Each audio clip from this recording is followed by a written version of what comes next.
भारत में जब कोई आपसे कहता है कि आप किस जाति से हो, तो केवल आपसे सवाल नहीं पूछता है, वो आपके लिए तय कर देता है कि आपको मंदिर में घुसने का अधिकार है या नहीं, आप कथा सुन सकते हैं या नहीं, और यहाँ तक कि आपका सिर बचा रहेगा या नहीं। इटावा में यादव कथावाचक की चोटी सिर्फ इसलिए काट दी गई क्योंकि वो ब्राह्मण नहीं था। क्या यही हमारा धर्म है और क्या यही हमारी संस्कृति है? हिंदू धर्म के शुरुआती ग्रंथों में वर्ण व्यवस्था कर्म के आधार पर आधारित थी। ब्राह्मण पढ़ाते थे, क्षत्रिय रक्षा करते थे और वैश्य व्यापार और शूद्र सेवा। लेकिन जैसे जैसे धर्म सत्ता से जुड़ा, यह वर्ण व्यवस्था एक जन्म आधारित जाति व्यवस्था पर बन गई, जहां जन्म तय करने लगा कि आप कितना पवित्र हैं। यह व्यवस्था किसी मजबूत सामाजिक ढांचे की तरह नहीं है, ये खतरनाक श्रेणीबद्ध गुलामी बन गई, जहां शूद्र, दलित और पिछड़ों को अपवित्र और अछूत और हीन मान लिया गया।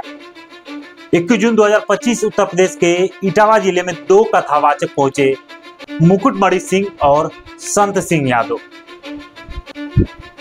गांव में भागवत कथा चल रही थी, लेकिन जब आयोजकों ने उनकी जाति पूछी और पता चला कि वो यादव हैं, तो कथा बीच में रुकवा दी गई। उनकी चोटी काट ली गई, सिर मुड़वाया गया और उनके वाद्य यंत्र तोड़े और उनको पैरों में नाक रगड़वाई गई। यहाँ तक कि उन पर मूत्र छिड़कवाया गया। ये सिर्फ कथावाचक का अपमान नहीं, बल्कि ये संविधान और इंसानियत का अपमान था। बाबा साहब ने जब संविधान बनाया तो साफ साफ कहा था कि जातिवाद सिर्फ दलितों को नहीं, पूरे भारत को अपाहिज कर देगा। वही संविधान का अनुच्छेद 15 कहता है कि जाति के आधार पर कोई भेदभाव नहीं होगा। अनुच्छेद 17 कहता है कि अस्पृश्यता एक अपराध है। फिर भी हर साल हजारों केस दर्ज होते हैं। दलितों की हत्या, बलात्कार, सार्वजनिक अपमान, इटावा की घटना उसी कड़ी का हिस्सा है। और सबसे खतरनाक बात यह है कि यह सब धर्म के नाम पर हो रहा है। क्या यही धर्म है?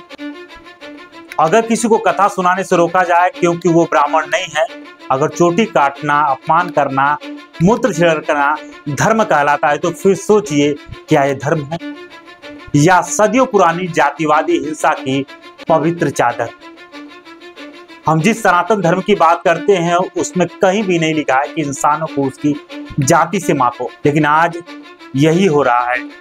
गांव, मंदिर, संसद और सोशल मीडिया तक जातिवाद अब कानून का नहीं, जमीर का सवाल है। सवाल ये नहीं कि वो यादव था या ब्राह्मण था, सवाल ये है कि क्या वो इंसान था। जब तक हम ये नहीं समझेंगे, तब तक चाहे कितनी भी संविधान की किताबें छप जाएं, लेकिन हम कभी एक सभ्य समाज नहीं बना पाएंगे। याद रखिए, जातिवाद का अंत सिर्फ कानून से नहीं होगा, ये खत्म होगा जब हम कह पाएंगे कि मुझे फर्क नहीं पड़ता कि आप किस जाति से हो, आप इंसान हो, बस यही काफी है। आज इटावा की घटना ये दर्शाती है कि भारत में जब कोई कहता है कि आप किस जाति से हो, तो ये दर्शाता है कि जहां हमारा भारत चांद तक पहुंच गया है, आज भी लोग जातिवाद पर अटके हैं। क्या जातिवाद खत्म होगा या जातिवाद इसी तरीके से एक अपना घोर रूप अपनाता जाएगा? आपको क्या लगता है? इस घटना को जानकर अपनी राय कमेंट बॉक्स में साझा करिएगा। मुलाकात होगी आपसे एक नए वीडियो में।